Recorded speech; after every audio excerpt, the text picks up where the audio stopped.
आ गया rail budget. प्रभु से आस लगाए बैठा था पूरा देश, क्या कुछ खास निकलेगा उनके पिटारे से? अपने दूसरे बजट भाषण में वो ऐसा क्या देंगे जो अब तक की सरकारें नहीं दे सकी? लेकिन जब बजट पेश हुआ तो इसमें ना तो प्रधानमंत्री नरेंद्र मोदी के विकास का विजन दिखाई दिया और ना ही एनडीए सरकार के विकास के वादों की झलक। सरकार ने महज 4 नई ट्रेन चलाई और रेलवे का राजस्व बढ़ाने पर जोर दिया, लेकिन इस बजट में सरकार रेलवे से जुड़े कुछ अहम पहलुओं को छू भी नहीं सकी। कुछ ऐसे पहलू जो भारतीय रेलवे पर दाग के समान हैं। आइए हम आपको बताते हैं कुछ एक ऐसे ही आंकड़े। आपराधिक घटनाओं के बारे में बात करें तो भारतीय रेलवे विश्व भर में नंबर 1 पर अपनी मौजूदगी दर्ज कराती है। इस मामले में औसतन हर साल करीब 36,000 केस दर्ज किए जाते हैं। बात यदि दुर्घटनाओं के बारे में करें तो रोजाना करीब 40 लोग रेलवे लाइन पर हादसों के शिकार हो रहे हैं। इसके अलावा बड़े रेल हादसों में पिछले करीब 10 सालों में 15,000 लोग अपनी जान गंवा चुके हैं। वहीं सुविधाओं की बात करें तो देश के करीब 70% रेलवे स्टेशनों पर पीने का शुद्ध पानी उपलब्ध नहीं है।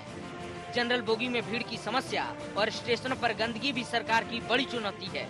ये तो रही राष्ट्रीय स्तर पर रेलवे की दुर्दशा की बात, और अब बात करते हैं मध्य प्रदेश की। कहने को तो इस बजट में सूबे से जुड़ी 3 घोषणाएं की गई हैं, जिनमें इंदौर उज्जैन लाइन का दोहरीकरण, जबलपुर इंदौर रेलवे लाइन से जोड़ना और जबलपुर छिंदवाड़ा ब्रॉडगेज का विकास शामिल है। लेकिन इस बीच मोदी सरकार ने प्रदेश को लेकर पहले की गई योजनाओं की समीक्षा की बात करना उचित नहीं समझा। आइए आपको बताते हैं मध्य प्रदेश की वो जरूरतें जिन्हें सालों से नजरअंदाज किया जाता रहा है। मध्य प्रदेश की कौन सुनेगा? निशातपुरा रेलवे अस्पताल के पास मेडिकल कॉलेज बनाने की 4 साल पुरानी घोषणा अब तक अटकी। जबलपुर में साल 2012 में नर्सिंग कॉलेज खोलने की घोषणा को भूली रेलवे। मिसरौद में मेमू ट्रेन के कुछ हिस्से बनाने की 3 साल पहले की गई घोषणा भी अधर में लटक गई। ग्वालियर से गुना रेलवे लाइन को इलेक्ट्रिक ट्रैक बनाने के लिए 3-4-5 साल पहले सर्वे हो चुका है। अनुमानित बजट 100 करोड़ रुपए की इस परियोजना को पूरा करने की जरूरत है। प्रदेश के करीब 11 जिलों में अभी तक रेलवे लाइन नहीं पहुंच सकी है। ग्वालियर से बाया भिंड इटावा रेलवे लाइन परियोजना भी सालों से अटकी। रेलवे बजट में मध्य प्रदेश की उपेक्षा की गई, इस बात को नकारा नहीं जा सकता। लेकिन इस मसले से इतर प्रदेश की बीजेपी सरकार जहां मोदी सरकार का बचाव करती नजर आई, तो विपक्ष ने इसे लेकर केंद्र के साथ राज्य सरकार को भी अपने निशाने पर ले लिया। रेलवे बजट का मैं स्वागत करता हूं। सही अर्थों में रेल को पटरी पर लाने का बजट है। रेल को आधुनिक बनाने का, आरामदायक बनाने का, आम आदमी के लिए बनाने का, यहां रेलवे के कायाकल्प करने की जो शुरुआत पिछले वर्षों की गई थी, अब ऐसा लगता है कि वो एक पड़ाव पर पहुंच गई है। अधोसंरचना को विस्तार देने के लिए निवेश लाने के सारे उपाय इसमें किए गए, और विशेषकर गरीबों के लिए जो अंत्योदय के रूप में रेल चलाने की घोषणा माननीय रेल मंत्री जी ने की है। अनारक्षित सारी बोगियां जिसमें कभी भी गरीब आदमी बैठ सकता है। हर बार की तरह इस बार फिर से देश को और विशेष रूप से मध्य प्रदेश की जनता को मूर्ख बनाने का काम रेल मंत्री ने किया है। और विशेष रूप से प्रदेश का दुर्भाग्य है कि 27 सांसद, देश की पार्लियामेंट की स्पीकर, मध्य प्रदेश की सरकार, देश की सरकार भारतीय जनता पार्टी की, उसके बाद भी मध्य प्रदेश को रेल बजट में कुछ नहीं मिला।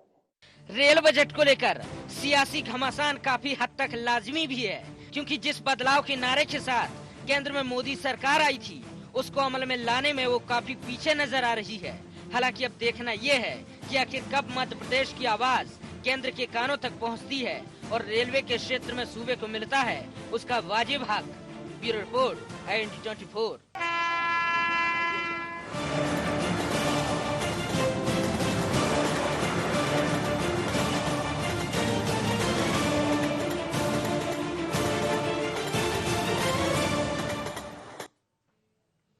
नमस्कार, IND एजेंडा प्रभु की रेल लीला में आपका स्वागत है। मैं हूं आपके साथ नवीन पुरोहित।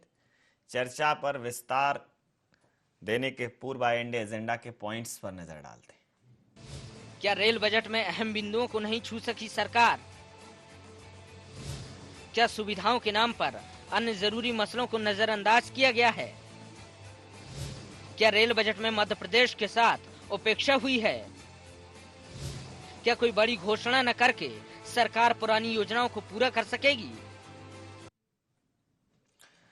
चर्चा में आप सबका स्वागत है। हमारे साथ चर्चा करने के लिए स्टूडियो में मौजूद हैं भारतीय जनता पार्टी के युवा नेता चेतन सिंह जी, मध्य प्रदेश कांग्रेस के प्रवक्ता, तेज तर्रार प्रवक्ता जेपी धनोपिया साहब, हमारे साथ हमारे संपादकीय सलाहकार सौजन्य गुप्ता भी आज स्टूडियो में मौजूद हैं, और हमारे साथ इस पूरे मसले पर बात करने के लिए वरिष्ठ पत्रकार रमेश शर्मा साहब भी मौजूद हैं। आप चारों महानुभावों का बहुत बहुत स्वागत है आईएनडी 24 में। सीधा सवाल चेतन जी आपसे, बहुत कुछ इस बजट में है, बड़ा विस्तृत बजट है, लेकिन सिर्फ 4 रेल नहीं चलाएंगे। कितनी रेल लाइनों का विस्तार किया जाएगा, कितने नए रेलवे स्टेशन डेवलप किए जाएंगे, यात्रियों को पेयजल की सुविधा और सुरक्षा, इन सारे मुद्दों पर कहीं भी स्पष्ट कुछ नहीं है। बहुत कुछ दे दिया है, सब कुछ मिला जुला सा है, लेकिन समझ में नहीं आ रहा है जनता को क्या मिला है। जनता ठगा सा महसूस कर रही है। नहीं नवीन जी, बिल्कुल नहीं। जो लोग ठगा सा महसूस कर रहे हैं, मुझे लगता है उन्होंने रेलवे के बजट को ठीक से पढ़ा नहीं है। मध्य प्रदेश के साथ साथ सारे हिंदुस्तान को बहुत सौगात मिली। मैं तो बल्कि ये कहना चाहूँगा कि जो सौगातें दी हैं, ये सौगातें समय से धरती पर आ जाएं, इससे अच्छा रेल बजट नहीं हो सकता। 2020 में जहां इस सरकार ने ये सोच में पहली ऐसी सरकार तक ही है सरकार तो। नहीं 19 से सरकार से आप आशय ये मत लगाइए ना, हम तो सुविधाओं की बात कर रहे हैं, हमें थोड़ा ना कर 2020 तक हम कंफर्म, जब आपको आवश्यकता हो तब आप जाइए रेलवे के खिड़की पर अपना टिकट लीजिए या टिकट लीजिए, आपको कंफर्म टिकट। आज हिंदुस्तान में हालात बहुत बुरे हैं, हमारे पास पैसा है लेकिन हम 15 दिन पहले भी टिकट नहीं ले सकते। जहां तक आप कह रहे हो कि रेल बजट, तो सबसे बड़ी बात है स्वच्छता, हरियाली और पर्यावरण। इस पर पहली बार रेलवे के बजट ने अपना ध्यान फोकस किया। सुरक्षा, समय की सीमा, सुरक्षा पे क्या किया? मैं उसी पर आना। सुरक्षा, समय की सीमा, हर रेल में एक अतिरिक्त व्यक्ति की तैनाती होगी जिसकी जिम्मेदारी ये तय होगी कि उस रेल में कोई भी घटना या दुर्घटना अगर होती है तो उसके जिम्मेदार आप होगे। जीपीआरएस सिस्टम से इसीलिए जोड़ रहे हैं, और सब में सीसीटीवी कैमरे का जो निर्णय लिया है वो सुरक्षा के कारणों से ही लिया गया है, किसी अन्य कारण से नहीं। जहां तक मध्य प्रदेश है, मध्य प्रदेश इस रेलवे बजट में अपने आप को बहुत सौभाग्यशाली मध्य प्रदेश के रूप में माना जाएगा, क्योंकि भोपाल का जो रेलवे स्टेशन है हबीबगंज, उसको देश के 4 मॉडल स्टेशनों में से एक स्टेशन माना गया है। वहीं दूसरी ओर मध्य प्रदेश के 6 जिले पहली बार रेलवे लाइन का चुंबन करेंगे। 6 जिले, जिसमें खरगोन है, बड़वानी है, धार, झाबुआ और रायसेन, और एक जिला कोई सा और है। 6 जिले इस तरह से मध्य प्रदेश की धरती में रेल की लाइन से जुड़ेंगे। वहीं मध्य प्रदेश में जहाँ तक नई रेलवे की बात है, इंदौर देवास उज्जैन की जो लाइन है इसका दोहरीकरण करने का काम है रेलवे में। जी ये तो मुख्य मुद्दे तो बहुत वो मैं कह रहा हूँ बहुत बड़ा है, उसको तो फिर पूरी चर्चा आपने कहा ना रेलवे लाइन कितनी, 2500 किलोमीटर जी नई रेलवे लाइन हम बिछाने जा रहे हैं। दोहरीकरण नहीं, नई रेलवे लाइन। जी पूर्वोत्तर में रेलवे का कॉरिडोर हम बनाने जा रहे हैं, और पूर्वोत्तर हमारा ऐसा राज्य है जो निश्चित रूप से देश के बाकी भागों से कटा हुआ है। धनोपिया साहब, ये करने जा रहे हैं, वो करने जा रहे हैं, इसकी जरूरत है, उसकी जरूरत है, ये करना होगा, वो करना होगा। प्रभु जी ने खूब कहा, खूब सुना। भक्तों पर क्या कृपा हुई, क्या मिला, ये देखने वाली बात है। नवीन जी, भारतीय रेल का आज बजट आया है, पूरे देश के संदर्भ में है, लेकिन हम क्योंकि मध्य प्रदेश के लोग हैं, मध्य प्रदेश में बैठकर बात कर रहे हैं, मध्य प्रदेश के परिप्रेक्ष्य में देखने की बात करेंगे। राष्ट्रीय स्तर के मुद्दों को मैं चर्चा में शामिल करना चाहूँगा, लेकिन सवाल ये है कि मेरे भाई चेतन जी ने खुद ही कह दिया 2020 तक 2019 तक तो इनका कार्यकाल है। और भोपाल की जो हबीबगंज की बात करते हैं, पिछले साल का बजट उठा लें, आपके पास पड़ा होगा, देख लें, उसमें यही घोषणा की गई थी। हाँ, यही थी। तीसरी बात मैं आपको बताना चाहता हूँ कि सुरक्षा के नाम पर आपको आश्चर्य होगा और दुख भी होगा, पिछले साल 13 बड़ी रेल दुर्घटनाएं हुई है, 13। उन दुर्घटनाओं के संदर्भ में एक भी बात नहीं बताई गई है कि हम सुरक्षा दुर्घटना रोकने के लिए क्या उपाय करेंगे। महिलाओं के साथ जिस तरह की घटनाएं रेलवे में होती है, चेन उड़ जाती है, सामान उड़ जाता है, सेक्रेटरी तक के छूट के चले जाते हैं, उन सब के बारे में कोई बात नहीं करी है। सीसीटीवी कैमरा लगाने की बात कर रहे हैं, हम 400 जगह पे लगाएंगे, कहां 400 पे लगाएंगे यही पता नहीं है। इन्होंने कहा कि हम हर ट्रेन में एक डिब्बा जोड़ेंगे जो सामान्य मुसाफिर के लिए होगा, बिना रिजर्वेशन के होगा। श्रीमान जी, 19,000 ट्रेनें चलती है, 19,000 डिब्बे कब बनेंगे, पैसे कहां से आएंगे, कितने साल लगेंगे, कौन बनाएगा? हवाई बातें करते हैं। टोटल 65,000 किलोमीटर का एरिया है रेलवे का, और जिसमें 13,000 किलोमीटर के ऊपर ही 80% आवागमन होता है यात्रियों का। वहां पे क्या सुविधाएं दी हैं? पानी के पीने की व्यवस्था आपने पिछले बैठ में कही थी, आरओ में बटन लगाएंगे। आरओ क्या आज तक पेय जल तक नहीं मिलता लोगों को पीने के लिए? सफाई नहीं, सुरक्षा नहीं, स्वास्थ्य नहीं, क्या है रेलवे के पास? और सबसे बड़ी चीज यह है कि प्रभु जी जैसे आदमी ने, जो अपने आप को समझदार आदमी मानते, मैं ही मानता हूं, पढ़े लिखे सीए व्यक्ति हैं, उन्होंने ये नहीं बताया पैसा आएगा कहां से, हम खर्च कहां से करेंगे। ये सिर्फ लोक लुभाव ने बातें करी है। और यही कहना चाहिए, खोदा पहाड़ निकली चुईया, कुछ भी नहीं है। मध्य प्रदेश का दुर्भाग्य है कि 26 सांसद, 8 राज्यसभा सांसद, 5 मंत्री, इसके बाद मध्य प्रदेश के लिए कुछ नहीं मिला, एक भी रेल में लाइन नहीं मिली है। आप बोल रहे हम 2,500 चलाएंगे, 2,500 मध्य प्रदेश में कहां पर है? 6 जिले की जो बात कर रहे हैं, पहले घोषणा हो चुकी है श्रीमान जी, आज से 1 हफ्ते पहले हो चुकी, 10 दिन पहले हो चुकी। आज रेलवे ने मध्य प्रदेश को कुछ नहीं दिया। मध्य प्रदेश के लोग, चूंकि मध्य प्रदेश सरकार दबाव में है, पहले चली हुई है, पहले चली हुई है। आपने तो हर चीज कर दिया था, आपको देश ने 60 साल तक अवसर दिया। आप 60 साल बाद आप आए थे, आप 60 साल में आए थे, देख रहे हो, आप 60 साल में आए थे। आज हिंदुस्तान आपका वजूद था क्या? आप 60 साल में आए हो आप यहाँ तक, हिंदुस्तान के पूर्वोत्तर राज्य तक अपनी पहुंच नहीं कर पाए। आप अपनी जवाबदारी और जिम्मेदारी का निर्वहन नहीं कर सुपड़ा पाए। साहब, बिहार में सुपड़ा साहब, अरे इसीलिए कश्मीर में दूसरों के सहारे में लगे हो, हरियाणा में विकास हो रही है। धनोपिया का देखा आपने क्या हाल हुआ? अभी गुजरात के अंदर क्या हुआ? नरेंद्र मोदी का नरेंद्र मोदी का मुंह तक हार गया, पंचायत में चुनाव हार गए, कर्नाटक में हार गए। अरे चर्चा बहन का जवाब नोटंकी वाली महिला है वो, सोनिया गांधी सदन छोड़ के बाकी। फिल्म की शूटिंग नहीं अरे हो सर, चर्चा रेल बजट की है, चर्चा है। अभिनय कर रही है धनोपिया साहब, धनोपिया साहब, आज मैं धनोपिया साहब, आज मैं धनोपिया साहब, आपकी बात पर भी प्रतिक्रिया ले लेता हूं। मेरा कहना ये था कि बजाय पारा ऊपर जाने के, अगर हम एक अच्छे माहौल में बात करें, नहीं आज चर्चा का मैंने समय थोड़ा ज्यादा रखा है, लेकिन अगर इस प्रकार की चर्चा रहेगी तो फिर सारा समय और चर्चा का पूरा पर्याय बदल जाएगा। मेरे साथ इस वक्त हमारे संपादकीय सलाहकार सौजन्य जी मौजूद हैं।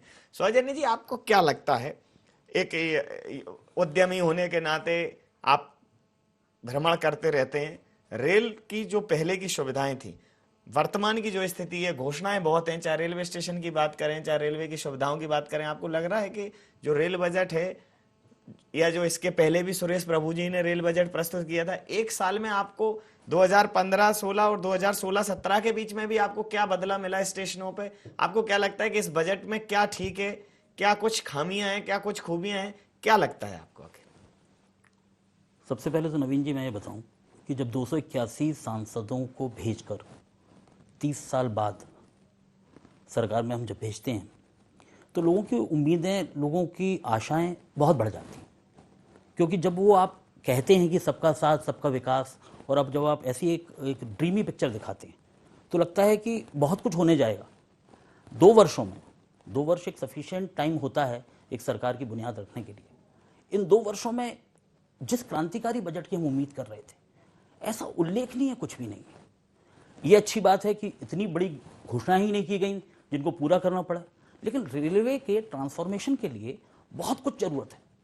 आज से 30 साल पहले मैं बात करता हूँ 1984 की। 30 साल की इसलिए नहीं कर रहा हूँ क्योंकि कोई पक्की मेजोरिटी की सरकार नहीं आई। माधवराव सिंधिया एक रेल मंत्री हुआ करते थे। उस समय मेरा बहुत आना जाना रहा, मैं इंजीनियरिंग कर रहा था। आप यकीन मानिए कि 3 सालों में लगभग 60 बार मैं गया हूँ। आसमानी सुल्तानी घटना है, प्राकृतिक आपदा है, कोहरा नहीं कहता, लेकिन कम से कम 55 या 56 बार हर ट्रेन मुझे टाइम पर ही आई गई वीडियो। तो बीते 30 सालों में चूंकि सरकारें लड़खड़ाती नजर आईं, तुष्टीकरण के लिए अन्य दलों को ये पद देना पड़ता था। रेलवे हमारी लाइफलाइन है, लेकिन ये पद देना हमारी मजबूरी थी। इस कारण से वो डिटोरिएशन होता चला गया। किराया नहीं बढ़ रहा था, कुछ मजबूरियां थी। 4 राज्यों में फिर चुनाव हैं तो फिर मजबूरियां हैं। मेरा कहना यह है कि यदि सबसे बड़े देशभक्त हैं, तो देश को पहले लेके चलना चाहिए। सरकारें तो आएंगी, सरकारें जाएंगी, यूपी में चुनाव हार जाएंगे, पंजाब में जीत जाएंगे, इससे क्या फर्क पड़ता है। लेकिन रेलवे के ट्रांसफॉर्मेशन के लिए जिस पैसों की ज़रूरत है, जिस सुविधाओं की ज़रूरत है, वो सुविधाएं हमें ग्राउंड पर नहीं मिलती। इन 2 वर्षों में भी कोई ऐसा क्रांतिकारी बदलाव नहीं लगा है। कोई शताब्दी से कल भोपाल से आया, क्लीनर जरूर था, लेकिन अगर टैप ही लीक कर रहा है तो क्लीनर क्या कर लेगा। ऐसी तमाम सारी सुख सुविधाओं को जनता मांग रही है, चाह रही है। लोगों की पेइंग कैपेसिटी बढ़ी है। यदि आप 2% प्रति माह की दर से जनरल का किराया बढ़ाते भी जाएं तो इतना बड़ा हाय तौबा नहीं हो जाएगी, क्योंकि ऑपरेशनल कॉस्ट बढ़ रही है, सैलरी बढ़ रही हैं, तो थोड़ा बहुत किराया बढ़ाया जा सकता था, लेकिन साथ में उसमें सुविधाओं में इजाफा तो करें। रेलवे की एवरेज स्पीड आज भी 60 से 70 किलोमीटर है, जो कि विश्व में इतने बड़े रेल नेटवर्क के बावजूद भी, जबकि 415-600 किलोमीटर प्रति घंटे की रफ्तार की ट्रेन अवेलेबल हैं वर्ल्ड में, हम वहाँ नहीं खड़े होते। तो कुल मिला के बजट बहुत उल्लेखनीय नहीं है, बहुत क्रांतिकारी नहीं है। कम घोषणाएं की गई हैं, लेकिन जो की गई हैं वे ही सारी पूरी हो जाएं, क्योंकि पूर्व के अनुभव कुछ अलग रहे हैं, कुछ विपरीत रहे हैं। कह देते हैं, हो नहीं पाता। क्यों नहीं हो पाता? कभी ज़्यादातर हमारे पास पैसे का भाव होता है, हम फ्रेट को और हद से ज़्यादा नहीं बढ़ा सकते, क्योंकि फ्रेट शिफ्ट हो जाएगा, सरफेस ट्रांसपोर्ट पर चला जाएगा। पैसेंजर के किराए में, क्योंकि जनरल का जितना मेरी जानकारी है 7% रेवेन्यू जनरल के किराए से उपलब्ध होता है और 42% लोग जनरल में सफ़र करते हैं। आज भी ग्वालियर से दिल्ली का किराया जनरल का शायद 80 या 100 रुपये है, जबकि वहीं ग्वालियर के अगर गोले के मंदिर से मैं अपने घर तक जाता हूं तो 80 रुपये ऑटो वाला ले लेता है। दोनों ही ट्रांसपोर्ट की बात है अल्टीमेटली। तो किराया थोड़ा बहुत बढ़ाया जा सकता था। चुनाव के मद्देनजर रखते हुए किराया नहीं बढ़ा पाए। बहुत क्रांतिकारी बजट नहीं कहा जा सकता, बहुत उल्लेखनीय बजट नहीं कहा जा सकता। बहुत सारी नई ट्रेनों को चलाने की घोषणा नहीं की, ये भी बहुत अच्छा किया। एक चार्टर्ड अकाउंटेंट से, सुरेश प्रभु जी से उम्मीदें कुछ ज्यादा थी, इसमें कोई शक नहीं। रमेश शर्मा जी से प्रतिक्रिया लूंगा। रमेश जी, जिस प्रकार से सरकार को रेलवे के लिए जो आर्थिक संसाधन मुहैया कराने हैं, माल भाड़े में वृद्धि नहीं, लेकिन उल्लेखनीय आपको एक चीज की तरफ आपका ध्यान इंगित करना चाहूंगा कि सरकार पिछली बार रेलवे ने जो राजस्व माल भाड़े से हासिल किया था, उस राजस्व में अप्रत्याशित कमी आई है। लोगों ने किराया न बढ़ाने के बावजूद भी रेलवे को एक ट्रांसपोर्टेशन के विकल्प के तौर पर कहीं ना कहीं तरजीह देना बंद की है और रेलवे को करीब माल भाड़े में जो राजस्व मिला था उसमें 30% से ऊपर का नुकसान इस बार बजट में देखने को मिला। तो माल भाड़े में बढ़ोतरी नहीं की, बावजूद इसके माल भाड़े के राजस्व में कमी आई। किराए में बढ़ोतरी नहीं की, तो फिर सुविधाएं कैसे बढ़ाएंगे, क्या करेंगे? मतलब क्या रेलवे के निजीकरण की तरफ जा रही है सरकार? और जो भी योजनाएं हैं, करना है, होना है, जरूरत है, पुख्ता योजनाएं, जैसे एक गरीब आदमी को जो 60 रुपए में आप किराया नहीं बढ़ा रहे हो, लेकिन रेलवे स्टेशन पे उसके पास पीने के लिए पानी नहीं है, वो 20 रुपए की, अगर 3 घंटे रुक जाए तो 60 रुपए का उसको पानी पीना पड़ता है, तो वो नहीं है। दूसरा, सुरक्षा, सीसीटीवी कैमरे, जीपीएस, ये सब सूचना दे सकते हैं कि ये हुआ है, लेकिन अंततः उन सूचनाओं पे प्रतिक्रिया तो मानवीय संसाधन को देनी है। तो मानवीय संसाधन, सुरक्षा बल कितने बढ़ाए जाएंगे? आरपीएफ को लेकर कोई स्टेटमेंट नहीं आया। तो रेलवे, हाँ, स्वाभाविक रूप से मेरी इस बजट पर मिलीजुली प्रतिक्रिया है। सरकार ने जो घोषणाएं की हैं वो अच्छी की हैं और उनका स्वागत होना चाहिए। खासतौर से महिलाओं के लिए, बीमारों के लिए, बुजुर्गों के लिए ये घोषणाएं उनकी अच्छी हैं और इस पर स्वागत होना चाहिए। लेकिन इसके साथ साथ बजट, इस परिस्थिति में अगर आप किराया नहीं बढ़ा रहे हैं तो इस परिस्थिति में इससे अच्छा बजट हो भी नहीं सकता था। निश्चित रूप से पिछले साल की तुलना में इस साल करीब रेलवे में 15% यात्री बढ़े हैं। तो 15% जो यात्री बढ़े हैं, इससे भीड़ बढ़ी है, तो उससे नई ट्रेनें आना चाहिए थी। लेकिन देश में ट्रैक की स्थिति ऐसी नहीं है कि आप नई ट्रेन उस पर और लगा सकते थे। खासतौर से रेलवे लाइनों का जो एक नई पटरियाँ डलना चाहिए थी, अगर 2 है तो वहाँ 3 हो जाती, जहाँ सिंगल है तो वहाँ डबल होती। ऐसा उन्होंने कई जगह घोषणा की है, लगभग 2500 किलोमीटर की रेल पटरियों की घोषणा की हुई है। तो नई जगहों पर, खासतौर से पूर्वोत्तर में तो किया है, वो ठीक किया है, लेकिन फिर भी खासतौर से मध्य प्रदेश के मामले में स्वाभाविक रूप से मुझे ये अपेक्षा थी कि जैसे, क्योंकि ये मुख्य परिचालन का ट्रैक जी, मध्य प्रदेश क्योंकि देश के केंद्र में पड़ता है, तो यहाँ से उज्जैन से इलाहाबाद के ट्रैक पर, या भोपाल से कानपुर के ट्रैक पर, या झांसी से बम्बई के ट्रैक पर, अगर एक एक ट्रेन की यहाँ पर उपलब्धता और बढ़ती, स्वाभाविक रूप से बहुत ज़्यादा लोगों की सुविधा होती। जहाँ तक किराया बढ़ाने और माल भाड़े के गिरती की बात है, अगर आप देखेंगे तो 3 साल पहले जब जो सप्लीमेंट्री बजट आया था उसमें उन्होंने माल भाड़े पर वृद्धि की थी। वो माल भाड़े की वृद्धि इतनी ज़्यादा थी और इस बीच में रोडों की स्थिति ऐसी ठीक हुई कि जो व्यापारी है वो अपना माल बजाय रेलवे के उसने सेकंड प्रायोरिटी पर रखा और बाई रोड अपने माल पर ज़्यादा भेजने लगा। इससे देश पर दोहरा नुकसान हुआ। एक तो रेल को तो माल भाड़ा कम मिला ही, दूसरा सड़कों का लोड बढ़ा, उनके एक्सीडेंट बढ़े और सड़कों पर जब हैवी माल जाने लगा तो उनकी दुर्दशा जल्दी होने लगी और उनके रखरखाव का वो खर्च भी इस पर बढ़ा।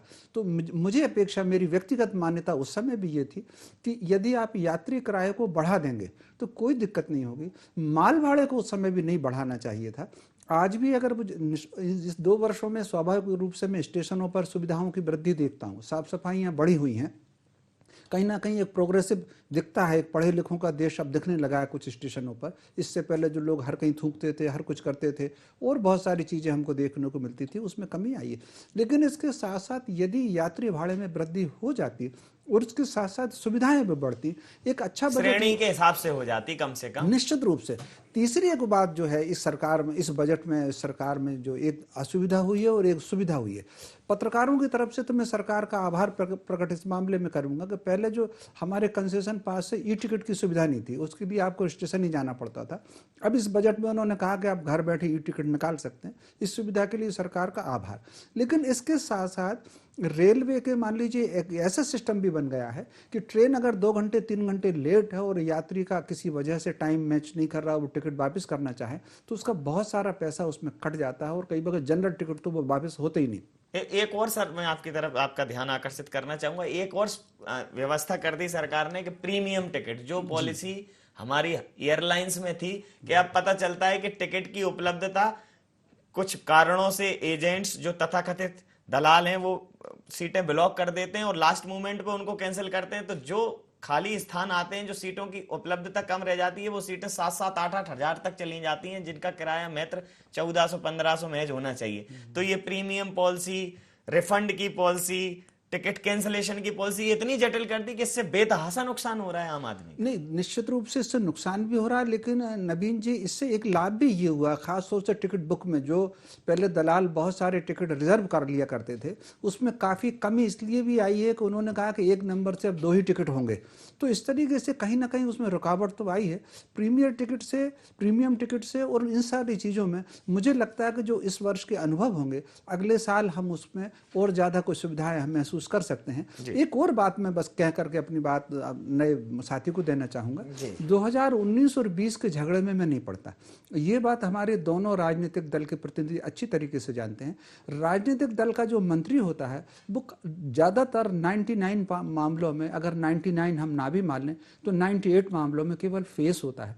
बजट जो बनकर आता है वो नीचे से और विशेषज्ञ बना करके लाते हैं। तो जिन विशेषज्ञों ने आज से 8 साल पहले रेलवे का बजट बनाया था, लगभग अगर आप उनके नाम उठा करके देख रहे हैं रेलवे बोर्ड में, जो लोगों का भी परिचित होगा, आज भी 90% रेलवे के विशेषज्ञ वही हैं।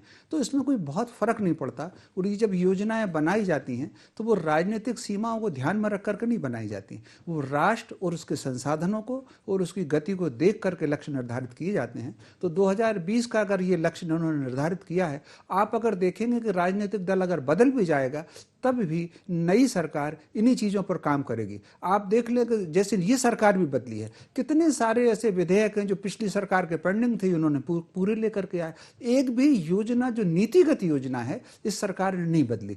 न 2004 में जब सरकार मनमोहन सिंह की आई थी तो उसने न अटल जी की किसी योजना को बदला। तो ये योजनाएं बजट में आती हैं, नीतियां जो बनती हैं उसको विशेषज्ञ बनाते हैं और उसको राजनीतिक दल के आने और जाने से नवीन जी कोई बहुत फर्क नहीं पड़ता उसमें। बहुत कुछ ना दिया, इसका कोई गम नहीं, लेकिन जो बात मिलने की कही थी कम से कम मिलते रहिए। जो चीजें, जो मूलभूत सुविधाएं, जो रिफॉर्म, जो भी बातें सरकार ने इस बजट में कही हैं वो एक तय समय सीमा में हो जाएं, ओवरलोड ना हो। जो नए प्रयोग हैं उन प्रयोगों का सफल प्रयोग हो जाए, उन प्रयोगों का सफल परीक्षण हो जाए और उसके आधार पर आगे की योजनाएं, दिशा और दशा तय हो जाए। ये अच्छा है क्योंकि ये इस देश की लाइफलाइन है और इस देश की लाइफलाइन के साथ कोई भी प्रयोग, कोई भी परीक्षण निश्चित रूप से बहुत संवेदनशीलता के साथ करना पड़ेगा। बहरहाल इस रेल बजट पर मिली जुली प्रतिक्रियाएं सामने आ रही हैं। आगे देखना दिलचस्प रहेगा कि इस रेल बजट का भारत की राजनीति में, इस देश की राजनीति में, प्रदेश की राजनीति में क्या फर्क पड़ता है। IND एजेंडा में फिलहाल इतना ही। आप बने रहिए IND 24 के साथ और देखते रहिए IND 24। नमस्कार।